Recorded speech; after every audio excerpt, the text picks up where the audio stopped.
Is this colossal creature lurking in North American lakes real, or just another internet hoax? The legend of the pine squid has been floating around the web for years, fueled by blurry images and whispered tales.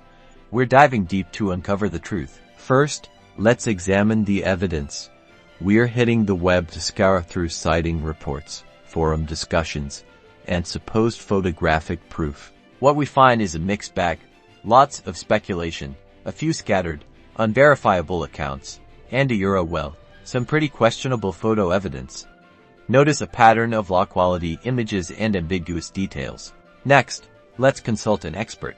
We spoke with marine biologist Dr. Emily Carter, who pointed out that no squid species, known or unknown, has ever been documented thriving exclusively in freshwater environments like the pine squid is said to inhabit. Most squid are saltwater creatures, and the geological barriers involved make it extremely improbable for a large, undiscovered species to evolve solely in freshwater lakes. So, what's the verdict? While the mystery is intriguing, the lack of credible evidence and scientific plausibility points to one thing. The North American pine squid, for now, remains a fascinating myth, likely born from misidentification, tall tales, and a dash of internet creativity.